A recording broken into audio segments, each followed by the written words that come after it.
Iran और भारत के बीच में दिख रही ये दोस्ती क्या सिर्फ दोस्ती है या फिर कोई बहुत बड़ा जियोपॉलिटिकल गेम? तो अगर हम सबसे पहले समझें कि भारत में ये क्राइसिस हुआ क्यों, तो जब वेस्ट एशिया में इस तरह का वॉर चल रहा था, तो इंडिया का सबसे बड़ा वो वे द वर्ल्ड के जिसमें 20% ऑफ ऑयल सप्लाईज होते हैं, हॉर्मोज स्ट्रेट, उसको बंद कर दिया गया, उस पर रेस्ट्रिक्शंस लगाए गए, जिसकी वजह से in all over the world oil supplies कम हो गए और इंडिया में एलपीजी गैस सिलेंडर का जो one of the best passages, one of the most passages था, उस पर कंट्रोल लगा दिया गया। राइट। इंडिया में एलपीजी सप्लाई का एक बड़ा हिस्सा हमें पता है कि हॉर्मोज स्ट्रेट से आता था, और जब वॉर इंटेंस हुआ तो ईरान ने अपने सिक्योरिटी रीजंस की वजह से इस पे मूवमेंट कंट्रोल लगा दिया। एज वी ऑल नो कि सिक्योरिटी रीजंस की वजह से ईरान ने हॉर्मोज स्ट्रेट पर एक कंट्रोल लगाया था और शिप्स को रोकना शुरू कर दिया। रिस्क इतना बढ़ गया था कि कंपनीज ने भी कवरेज देना शुरू कर दिया। This is the biggest reason कि इंडिया में एलपीजी सिलेंडर की कमी आई और जनता अचानक से पैनिक करने लगी।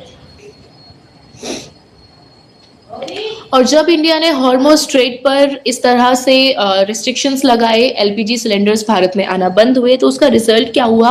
इंडिया में एलपीजी क्राइसिस हुआ, सप्लाई चेन डिस्टर्ब हो गया और सबसे इंपॉर्टेंट, इंडिया में गैस सिलेंडर के प्राइसेस बढ़ने लगे, जिसकी वजह से जनता बहुत ज्यादा पैनिक करने लगी। अब क्राइसिस देखने को मिला तो भारत के जाने माने डिप्लोमेट और फॉरेन मिनिस्टर एस जयशंकर ने हाई लेवल टॉक्स की।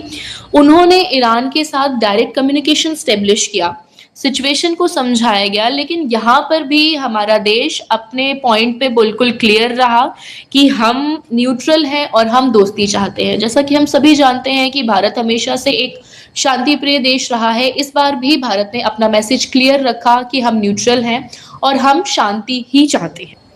शिवालिक के बाद हमारे पास जो दूसरा शिप ईरान के थ्रू पहुंचाया गया, that was Nanda Devi ship, और Nanda Devi ship was also 46,000 metric ton LPG, जो कि 17 मार्च के अप्रॉक्स कांडला पोर्ट पर पहुंचने वाला दूसरा शिप बना।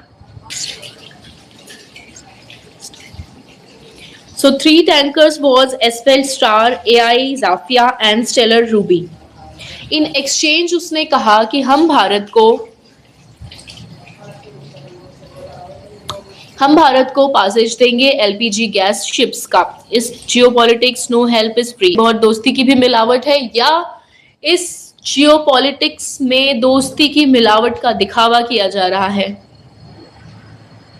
हम आपको बता दें कि बात यहीं पर नहीं रुकती है। There is less friendship, they have national interest, right?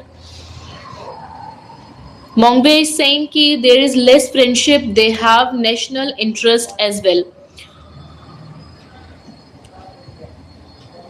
Demands के अकॉर्डिंग तो यही लग रहा है कि ये कोई भी फ्रेंडशिप नहीं है, इसमें टोटली अपना अपना बेनिफिट देखा जा रहा है। दे आर सेइंग कि you have to release our tankers, then we will release your LPG gas ships. तो it's totally a game, it's totally a plan, it's not any type of friendship. लेकिन बात यहीं पर नहीं रुकती है। Iran के एम्बेसडर ने यह भी स्टेटमेंट दिया कि इंडिया को वॉर के बाद ईरान की मदद करनी चाहिए इकोनॉमिक और infrastructure sector. But then how the Saudi ships reached to Mumbai? Possibilities है कि यूएस प्रेशर की वजह से, सीक्रेट नेगोशिएशन, या फिर कोई मिस इन्फॉर्मेशन भी हो सकता है। सऊदी के शिप्स मुंबई में कैसे आए? This is the biggest question right now. Yes, only India ship flag not work. अगर हम पॉजिटिव साइड की बात करें तो यस, ईरान ने इंडिया के शिप पासेज को वॉर के बीच में स्पेशल परमिशन दी, इंडियन शिप्स को रिस्क लेके भी अलाउ किया गया और इंडिया में इस सप्लाई चेन को कोलैप्स होने से बचाया गया। तो ये तो एक पॉजिटिव साइड हो गया ईरान का। China have 90% access of ship cross. Okay, तो अगर हम पॉजिटिव साइड्स की बात करें तो एक तरफ तो सवाल ये आता है कि ईरान ने भारत के साथ अपनी दोस्ती निभाई है, लेकिन वहीं दूसरी ओर ईरान ने भारत के सामने कुछ कंडीशंस भी रखी हैं। उसके साथ स्ट्रेटेजिक इंटरेस्ट भी इन्वॉल्व किया गया है और भारत के साथ फ्यूचर कॉर्पोरेशन की उम्मीद भी रखी गई है। जैसा कि मैंने आपको बताया कि ईरान ने एक स्टेटमेंट रिलीज किया है कि वॉर के बाद भारत को ईरान की मदद करनी चाहिए। तो ये एक तरह से फ्यूचर कॉर्पोरेशन की एक्सपेक्टेशन ही है जो की गई है। अगर दोनों साइड्स को सेम तरह से वे किया जाए तो हाँ, ये दोस्ती भी है और कहीं न कहीं ये डिप्लोमेसी भी है। एक नेशनल इंटरेस्ट देखा जा रहा है, अपने फ़ायदे की बात की जा रही है, साथ ही अपने इंटरेस्ट की सारी चीज़ें डिमांड में रख के भारत के इस कोलैप्स चेन को ठीक करने की, भारत की मदद करने की बात की जा रही है।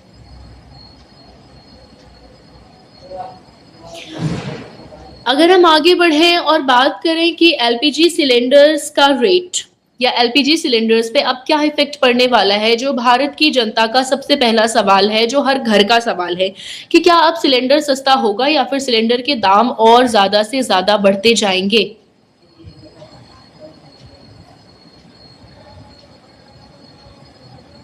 अगर हम शॉर्ट टर्म इम्पैक्ट की बात करते हैं तो अभी तुरंत तो कोई रिडक्शन देखने की उम्मीद नहीं है। गवर्नमेंट ने ये भी बयान दिया है कि सप्लाई अभी स्टेबल हो चुकी है और जनता को यही सजेस्ट किया जा रहा है कि पैनिक बाइंग अवॉइड करें।